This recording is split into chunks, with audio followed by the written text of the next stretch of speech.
ಸ್ಪರ್ಧಾತ್ಮಕ ಪರೀಕ್ಷೆ ನಡೆದಾಗಲೂ ಸಾಕಷ್ಟು ಅಕ್ರಮಗಳು ನಡೆದು ಅಭ್ಯರ್ಥಿಗಳು ತೊಂದರೆಯನ್ನ ಅನುಭವಿಸುತ್ತಾರೆ. ಇದೀಗ ಅಂತಹ ಪರೀಕ್ಷಾ ಅಕ್ರಮಗಳಿಗೆ ಬ್ರೇಕ್ ಹಾಕಲು ಕೆಇಎ ಹೊಸ ಪ್ಲಾನ್ ಮಾಡಿಕೊಂಡಿದೆ.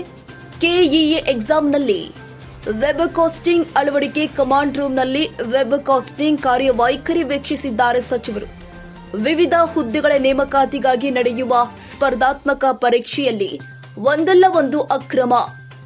ಕೆಇಎ ನಡೆಸುವ ಪ್ರತಿ ಪರೀಕ್ಷೆಯಲ್ಲಿ ವೆಬ್ ಕಾಸ್ಟಿಂಗ್ ಹಾಗೂ ಎಇ ತಂತ್ರಜ್ಞಾನವನ್ನ ಅಳವಡಿಸಲು ಮುಂದು. ಎಸ್ಎಸ್ಎಲ್ಸಿ ಪರೀಕ್ಷೆಯಲ್ಲಿ ಈ ವೆಬ್ ಕಾಸ್ಟಿಂಗ್ ಅನ್ನ ಅಳವಡಿಕೆ ಮಾಡಿದಾಗ ಪೋಷಕರು ಹಾಗೂ ಶಾಲಾ ಆಡಳಿತ ಮಂಡಳಿಯಿಂದ ಸಾಕಷ್ಟು ವಿರೋಧ ವ್ಯಕ್ತವಾಗಿತ್ತು. ಆದರೆ ಇದೀಗ ಕೆಇಎ ವೆಬ್ ಕಾಸ್ಟಿಂಗ್ ಅನ್ನ ಪ್ರತಿ ಪರೀಕ್ಷೆಯಲ್ಲೂ ಕೂಡ ಅಳವಡಿಸಲು ಮುಂದು.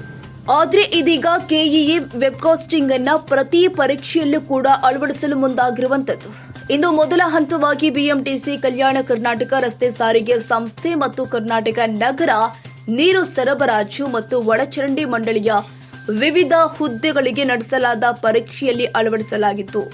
ಬೆಂಗಳೂರು, ಕಲಬುರಗಿ, ಧಾರವಾಡ ಮತ್ತು ಬಳ್ಳಾರಿಯ ಒಟ್ಟು 22 ಕೇಂದ್ರಗಳ ಒಟ್ಟು 377 ಕೊಠಡಿಯಲ್ಲಿ ಕ್ಯಾಮೆರಾ ಅಳವಡಿಕೆ. ವೆಬ್ಕಾಸ್ಟಿಂಗ್ ಮೂಲಕ ನೇರವಾಗಿ ಪರೀಕ್ಷಾ ಕೊಠಡಿಯಿಂದ ಲೈವ್ ವಿಜುವಲ್ಗಳು ಕಮಾಂಡ್ ರೂಮ್ನಲ್ಲಿ ವೀಕ್ಷಿಸುವ ಅವಕಾಶ. ಇದರ ಸಹಾಯದಿಂದ ಶಿಕ್ಷಕರು ಹಾಗೂ ಅಭ್ಯರ್ಥಿಗಳ ಚಲನವಲನಗಳಿಂದ ಒಮ್ಮೆಲೆ ವೀಕ್ಷಿಸಬಹುದು.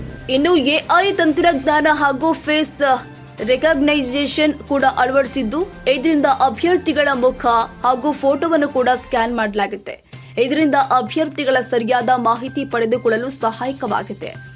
ಈ ವೆಬ್ಕಾಸ್ಟಿಂಗ್ ಯಾವ ರೀತಿಯಲ್ಲಿ ಕೆಲಸ ಮಾಡುತ್ತೆ ಎಂದು ವೀಕ್ಷಿಸಿ ಮಾಹಿತಿ ಪಡೆದುಕೊಳ್ಳಲು ಉನ್ನತ ಶಿಕ್ಷಣ ಸಚಿವ ಕೆಇಎ ಕಮಾಂಡ್ ರೂಮ್ಗೆ ಭೇಟಿ ಕೊಟ್ಟು ಅಧಿಕಾರಿಗಳಿಂದ ಮಾಹಿತಿ ಪಡೆದುಕೊಂಡಿದ್ದಾರೆ.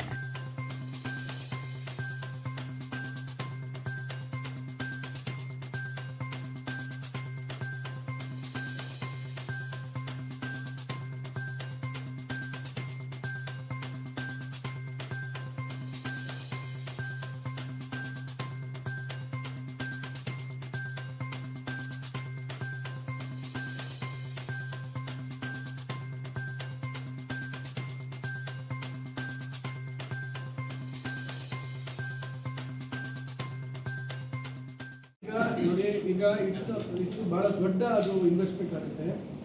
ನಾವು ಈಗಾಗಲೇ ನೋಡಿ ಮಹಾರಾಷ್ಟ್ರದಲ್ಲಿ 5 ಲಕ್ಷ ಒಂದು ವಿದ್ಯಾರ್ಥಿಗಳು ಏಕಕಾಲಕ್ಕೆ ಪರೀಕ್ಷೆ ಮಾಡುವಂತ ಒಂದು ವ್ಯವಸ್ಥೆಯನ್ನು ಮಾಡಿದ್ದಾರೆ. ಒಂದು ಸಂಸ್ಥೆಯವರು ಬಂದು ನಮಗೆ ಪ್ರೆಸೆಂಟೇಷನ್ ಕೊಟ್ಟಿದ್ದಾರೆ. ನಾವು ಅವರಿಂದ ಹೆಚ್ಚಿನ ಮಾಹಿತಿಯನ್ನು ಪಡಿತಾ ಇದ್ವಿ. ಈಗ ಏನಾಗುತ್ತೆ, ಈಗ ವ್ಯವಸ್ಥೆ ಕಲ್ಪಿಸ್ಬೋದು. ಆ ವ್ಯವಸ್ಥೆ ಇವತ್ತು ದೊಡ್ಡ ಮಟ್ಟದಲ್ಲಿ ವರ್ಷ ಪೂರ್ತಿ ಅಷ್ಟು ದೊಡ್ಡ ಮಟ್ಟದಲ್ಲಿ ಸಿಸ್ಟಮ್ಸ್ ಅನ್ನ ನಾವು ಅಳವಡಿಸಬೇಕು. ಆ ಸಿಸ್ಟಮ್ಸ್ ಅಲ್ಲಿ ಇರ್ತಕ್ಕಂಥ ಪ್ರೋಗ್ರಾಮ್ ಇರ್ಬೋದು ಅಥವಾ ಅದರ ಏನು ಸ್ಪೆಸಿಫಿಕೇಶನ್ಸ್ ಇರ್ತದೆ, ಯೂನಿಫಾರ್ಮಿಟಿ ಇರಬೇಕು. ಎಲ್ಲ ಕಡೆ ಯೂನಿಫಾರ್ಮ್ ಇರಬೇಕು. ಮತ್ತೆ ಅದಕ್ಕೆ ಬ್ಯಾಕಪ್ ಮತ್ತೊಂದು ಅದು ಬೇರೆ ವಿಚಾರ. ಸೆಕ್ಯೂರಿಟಿ ಫೀಚರ್ಸ್ ಮತ್ತೊಂದು ಅವೆಲ್ಲ ಅದು ಪ್ರತಿ ಸತಿ ನಾವು ಅದನ್ನ ಸೆನ್ಸಿಟೈಸ್ ಮಾಡಿಕೊಂಡು, ಇವಾಗ ಏನು ಎಲೆಕ್ಷನ್ EVMs ಯಾವ ಥರ ಸೆನ್ಸಿಟೈಸ್ ಮಾಡ್ತಾರೆ ಆ ರೀತಿ ಸೆನ್ಸಿಟೈಸ್ ಮಾಡಿಕೊಂಡು ಬೇರೆ ರೀತಿ ಏನು ಅಕ್ರಮಗಳಾಗದ ರೀತಿಯಲ್ಲಿ ಪ್ರಯತ್ನ ಮಾಡ್ಬೋದು. ಆದ್ರೆ ಕ್ಷಣದ ಸುದ್ದಿಗಾಗಿ News81 Kannada YouTube channel subscribe ಮಾಡಿ. ಹೊಸ ಸುದ್ದಿಗಳ ನೋಟಿಫಿಕೇಶನ್ಗಾಗಿ ಬೆಲ್ ಐಕಾನ್ ಕ್ಲಿಕ್ ಮಾಡಿ.